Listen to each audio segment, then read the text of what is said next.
This episode of Judgment Day is brought to you by P&P Games, your source for everything video games. Support the partners that support Judgment Day. Remember, this episode first aired in 2002. Hey, welcome to Judgment Day. We got a killer lineup of games today, including a couple of very cool cop games. How do we get up here?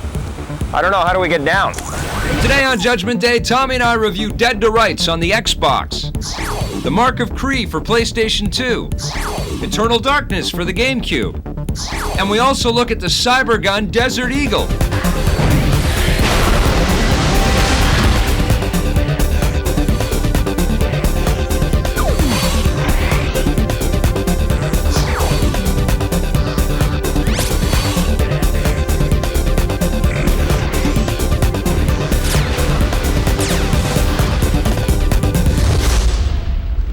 First game up is for the Xbox. It's called Dead to Rights. It's from Namco. Right. And it's amazing. Well, this was one of my top picks at E3 this year. Right. And I didn't get a lot of time to play the game at E3, but now I've sat down, I've played the whole thing through, and let me tell you, this is one of the best games of this year. The game is sort of an equivalent of Max Payne meets Shenmue. Devil May Cry. And Devil May Cry, and there you go, you have one of the most kick-ass video games you've ever seen in your life. It's just hard to reach sometimes, under the layers of crime and corruption that stretch between the gutter and the glamour.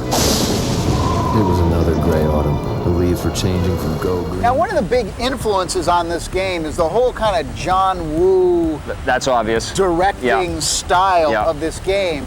And it shows the opening cinematics, all the cinematics are absolutely phenomenal. Can I just say about the opening cinema? Yeah. It's the best directed CG opening I've ever seen in a video game. And the beauty is that the intro is indicative of what you're going to get in the game. Everything that you see in that intro, you get to do.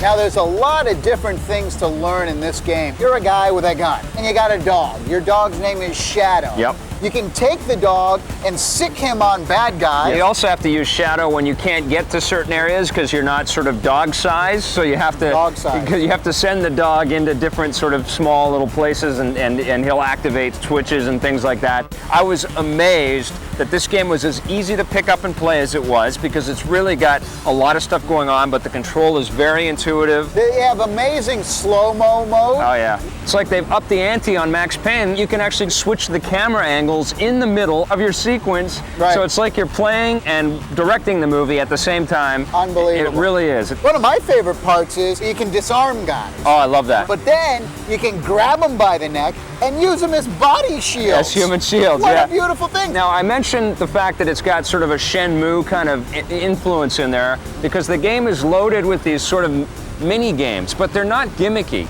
They actually advance the story. Like right off the bat, you want to hotwire a giant sort of caterpillar truck. Right. So they switch into this sort of inside the lock camera, mode, yeah. and you have to sort of time the lock being open. I mean, here's the bottom line. You get to play a stripper in this game. The bottom line, I get it. That's it. Yeah. I mean, forget about gameplay, forget about graphics, forget about sound. Just think about G-strings. Yeah, you play a stripper. I really wish, because the game does get so tricky and so difficult in certain areas, I wish you could save anywhere. I mean, That's true. I really wish. I mean, when you beat up 15 prison inmates and you got 15 more to go, you should be able to save at that point. Some of the camera angles, though, you're disoriented. I think it takes about 2 levels, and then you get the feel of it. But even still, I mean, this is a fantastic game. What are you going to give Dead to Rights? I give it a 9. I give it a 9 too. I love this game. On the positive side, we love the graphics in this game. The CG intro is unbelievable. We thought that the control was very intuitive, and there's lots of things to do, but it's still very, very easy to get into. Hey Vic, don't forget to tell him you can play a stripper. Oh yeah, and you can play as a stripper. On the negative side, we wish we could save at any point during the game. Some of the camera angles take a little getting used to and can impede your movement sometimes. And I guess I could try to make up something else, but I can't, because this game's awesome. Sticking with this cop theme, let's talk about a cop game for the PC. You might have heard of the movie. This is called Die Hard Nakatomi Plaza. What'd you think of this one? I think that more game companies need to do games like this. It follows the movie exactly. Right. All the scenes and all the missions that you go on and everything are right from the movie. This is great. And what are you gonna do? Go back up there. Yo, you got a death wish, McClane? That's the best thing about this game. It's a double-edged sword, though, because if you are a fan of the film, you're going to know the whole story. Yes. So you're not going to be surprised by the different sort of predicaments that your lead character gets himself into. And you will know how to solve the puzzles that come up. So what? You know you have to throw a guy out the window to get the cops' attention. Right. You know you've got to, disarm the bombs before they blow off, and you've got to get to the roof. I mean, beautiful. It's a wonderful thing. I love this game. You loved it. It's one of the best movie translation to games It's good. I've ever seen. It's good, because and it's it fun. Follows it so what? But you know what? I played this game. I was having a good time.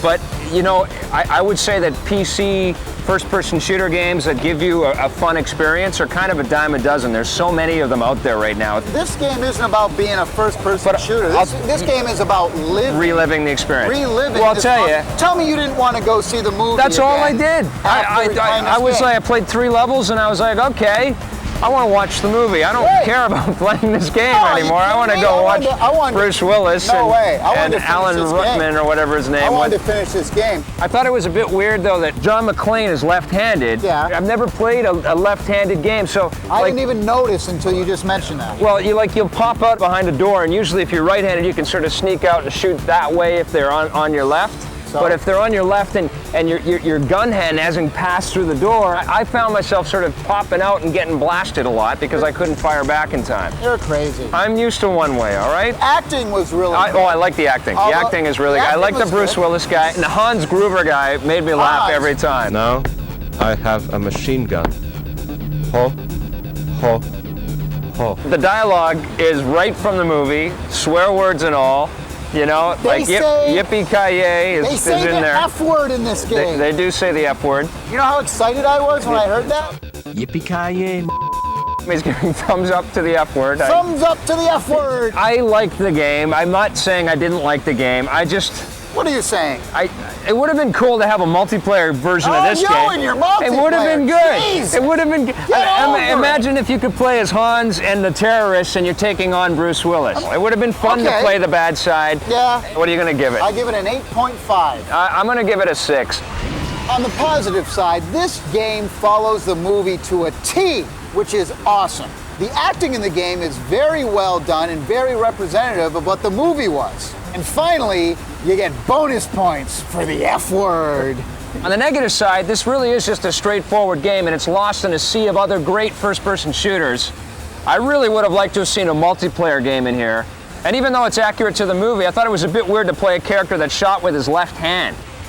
Coming up after the break, we're going to talk about the Mark of Kri for PlayStation 2. Did they say the F word in that game? No F word. No, that's it for the F words today. Hey, Lee from PB Games here, and I hope you're enjoying Judgment Day Classic on youtube.com/EPNTV. No offense to Evangeline, but the Buried Treasure segment has always been my personal favorite. Last week, Victor Lucas reviewed the absolutely fantastic action platformer Vector Man for the Sega Genesis. And evidently some of you liked what you saw because we promptly sold out of copies on pnpgamesonline.com. For now, personally, I think it's incredible that the distilled passion in a Buried Treasure segment can pique the curiosity of gamers potentially decades in the future. How incredible would it be to discover a new favorite game that had been released decades prior? I guess what I'm trying to say is thank you for your support, knowing that an oldie can still be a goodie. Also, play Cyborg Justice for the Sega Genesis. Thank you.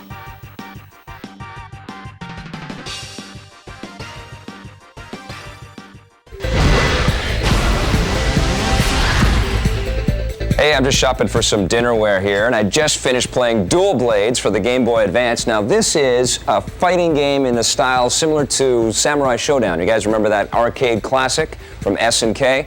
This is the same kind of thing. You got all kinds of different types of fighters going at it toe-to-toe. They've got great blade weapons. They've got really cool special attacks. The story is actually about a warrior who finds these mystical dual blades that make him immortal. So he travels through 2,000 years of history fighting all kinds of different opponents because he's trying to get them to kill him. He's just tired of hanging around. So you're finding all kinds of old knights to fight. You've got samurais that you do battle with. You fight this old lady who's really, really tough. There's lots of blood splattering throughout the game, so if you're not into that kind of stuff, watch out for that. There's even some finishing moves where you can cut people in half, shades of Mortal Kombat. As far as all this sort of gruesome, sort of violent stuff that's in here, it's really still a very sharp game engine. It's 2D, sprite-based. There's not tons of animation of the different fighters in there, but you do get a good sense of blocking and countering. There is quite a bit of fighting strategy in the game because each character has two different weapons. You have a quick attack with a small blade, and the larger blade gives you a more powerful attack. You can also kick if you press the left trigger button here as well, and you can taunt your opponents. I actually like the balance in there. I like the ability to just block and parry and come back in with a quick attack like that. Very nice stuff in there. Graphics are pretty good. It's a different kind of art style. We haven't seen this stuff in fighting games before. It is sort of a take on the Capcom SNK style, but it's unique. It's a different kind of look to the thing. You still have some pretty cheesy dialogue in the story element throughout the game. I like this game quite a bit. I haven't seen Samurai Showdown on the Game Boy Advance yet, so this is the next best thing. It's called Dual Blades from Metro 3D for the Game Boy Advance. I'm going to give it an 8 out of 10.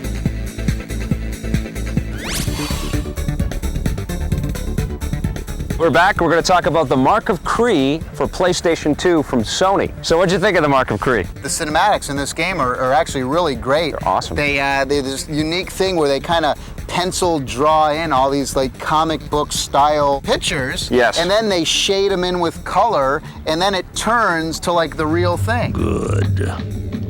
My master did not want this to be too easy. It's almost as if you're playing Conan the Barbarian, but in like a Disney movie. Okay. Because you play a barbarian who's really super ultra violent, but it's all cutesy. And everybody looks like they're like little cartoons. But it works because I've never seen anything like this before. You're this dude with a sword, pretty much. You get other weapons as well. His name is Rao. And Rao? Rao. How do you spell that? R-A-U. Rao. Rao. Rao. So he gets placed in the really incredible environments. Like in one level, he'll be running through a lush forest, and there'll be all kinds of beautiful trees and lots of amazing lighting effects and waterfalls and stuff. Basically, this game is kind of like Maximo, only it's a lot more in depth. Some of the things you can do, for example, is you can take the right joystick, and that kind of like marks the characters. And once you kind of like mark a character, they come up with either an X, an O, a square, or a triangle, and that button on the controller, then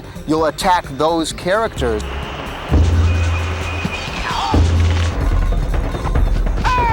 One thing I had a problem with, though, is that the main character, Rao, yes, kind of like moves a little kind of shaky or jittery. I didn't mind that. Everything's hand-drawn in this thing. There's no motion capture. It's all hand-animated. And I think you have to give some concessions for that. I was disappointed that you couldn't jump in the game. It assumes you're jumping and climbing for you. To me, that was kind of like a break in the action. You really want to be able to jump and climb and do things that you would in like a platform-style game. Yeah. Especially when the developers have modeled environments that look this beautiful. When you see that transparent flowing water, you want to go running through it. You want to go see that stuff splashing all over the place. Is invisible walls. Invisible walls. Game. Lots of invisible walls. So you know, you basically, you like you said, there's a river, and you go up and donk, you hit this, imaginary wall that's not there. I was completely engrossed by this game. I wanted to sit there and just soak it all up. I liked all the voice acting. I loved the setup for the story. Voice acting was awesome. It's really a work of art, this game. I'm giving it a 9 out of 10. I love this thing. It's amazing. You gave it exactly what I'm giving it, a 9 as well. 9. Yeah, we've agreed on mostly everything today. It's pretty depressing.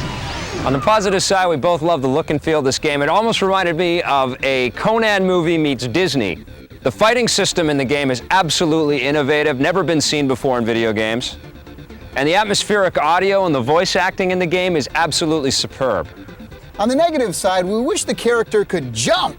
We also didn't like the invisible walls, as usual. And I would have liked to see the character move a little more smoothly. One of the most popular genres in the arcade is the light gun shooter, and obviously the video game companies out there have started to see that that stuff can get ported over to the home systems now. Time Crisis 2. But there's room in the marketplace for third-party companies to develop their own light guns, and that's what we're going to talk about today. This is called the Cybergun, and it's a model of the Desert Eagle 50 caliber. So what'd you think of this Cybergun, the Desert Eagle model? It's translucent green. Yes. And it has the recoil, which is unique. But here's my problems with this thing. Does everyone out there understand that light guns do not work on projection TV or big screen television? Or somebody needs to come up with a new technique to be able to shoot the screen. Now, one of the big things that they're touting with this gun is that it's compatible with the PlayStation 1 and the PlayStation 2, and you actually have switches on the side of the gun that you can toggle between sort of GunCon 2, GunCon, and normal. It's all very confusing. It is very confusing. There's switches and buttons all over this thing too. Yeah. So, and they're all the same color, so you'll find things for months and months. But you can count that as a little bonus. You know what annoys me though is that because this gun recoils all the time, Yes. when you're playing a shooting game and you're out of ammo and you hit the trigger, it still recoils. Well, let's be realistic. We both will play with the auto load and auto fire button on all the time anyways, because reloading sucks. You just keep that thing shooting, and it's I didn't like the awesome. fact that the cord was too short too. Oh, so you had to have the PlayStation 2 right beside the TV? Like right beside the TV. Yeah, I know, I didn't like that either. I would have liked an extended cord as well. The recoil is good on it. It's I mean, I'll say that. It's a cool gun. I would recommend it. I wouldn't recommend it to a normal game player out there. On the positive side, we like the kickback on the gun. It's very cool. We like the fact that it's a standalone handgun. And Tommy loves the fact that the gun is translucent green. On the negative side, the cord that connects the gun to the PS2 to the television set is really too short. When you're out of bullets, the gun still recoils. And finally, if you own a big screen television or projection TV, this ain't gonna work. Stick around. After the break, we're going to review Eternal Darkness for the GameCube. Oh, hi, yes, it's Lee from P&P Games. Yeah, hi, I was just calling to inquire if you had any haircut appointments available this evening. 6 p.m.? That sounds wonderful. Say, what's a haircut gonna run me nowadays? $15? Yeah, I'll see you later. Is it just me, or is the cost of everything going up, up, up? You're gonna have to wait until next paycheck, my love. At P&P Games, we're doing our best to keep the hobby of video games affordable. Every week you can browse hundreds of items on sale at pnpgamesonline.com with some deals you're not going to find anywhere else. Thank you for your continued support as we support EP Classic. Take care and play forever!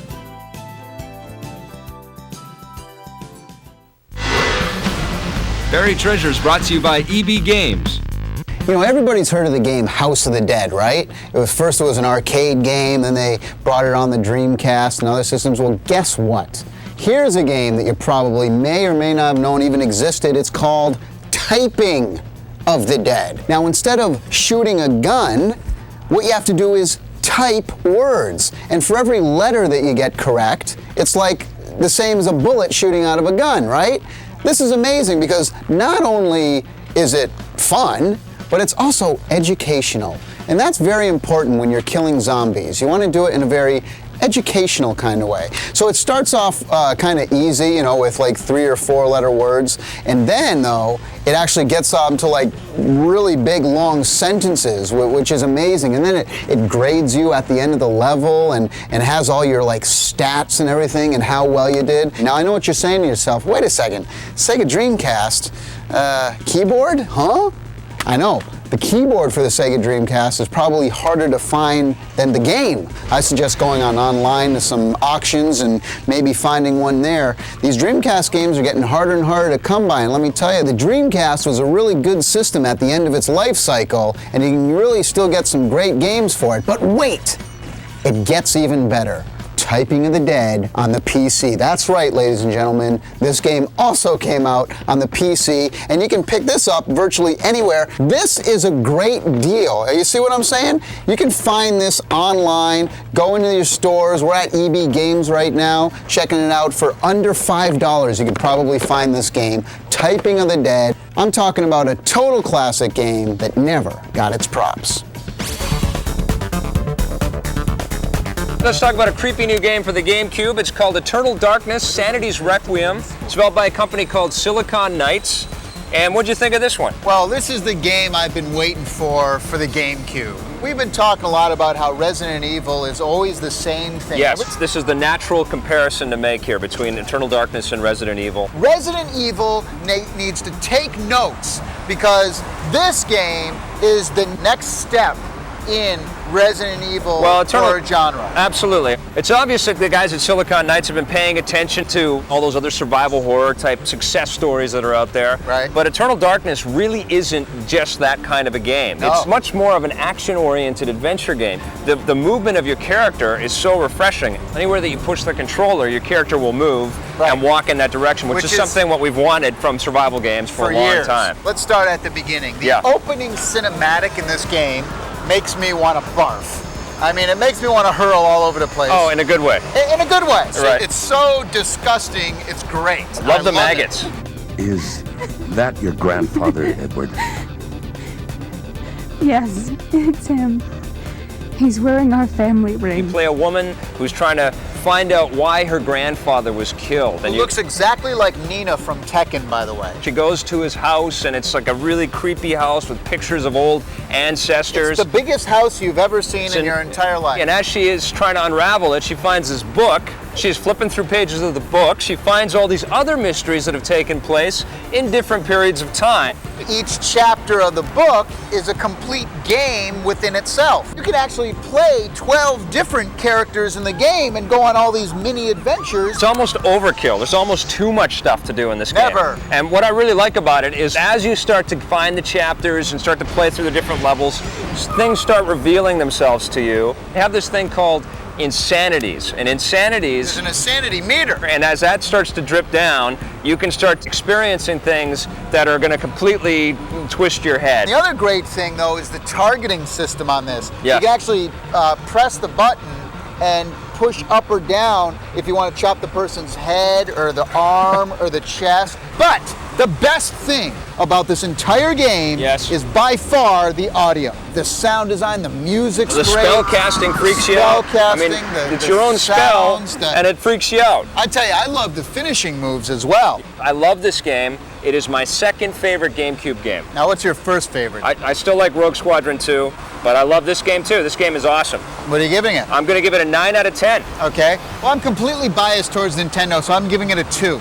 Okay. No, I'm just kidding. I'd give it a 9. 9 out of 10. I think it's the best GameCube game for me. I'd put Rogue Squadron second on my list. On the positive side, the audio is some of the most amazing stuff you've ever heard. This game really takes the action-adventure horror genre to a completely new level.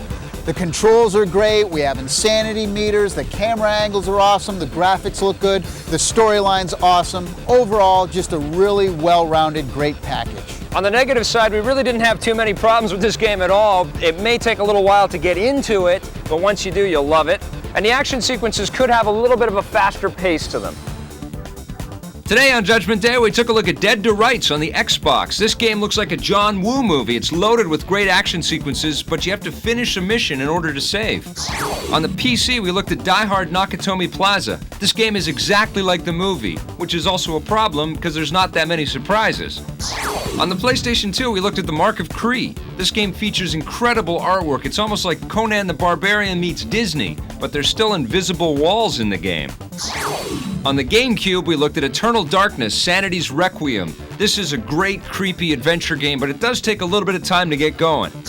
In hardware, we looked at the Cybergun Desert Eagle. This gun features great recoil, but like all light guns, it only works on CRT TVs. On the Game Boy Advance, I reviewed Dual Blades, which is a fun fighter reminiscent of Samurai Showdown.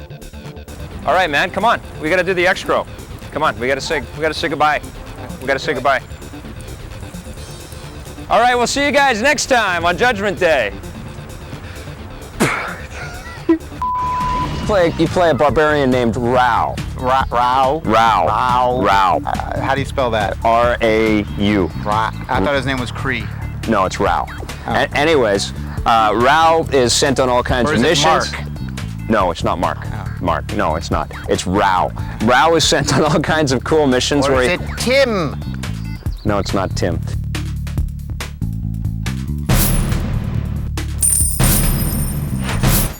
This classic episode of Judgment Day is brought to you by PMP Games, your source for everything video games. Support the partners that support Judgment Day. Thanks for watching, and play forever.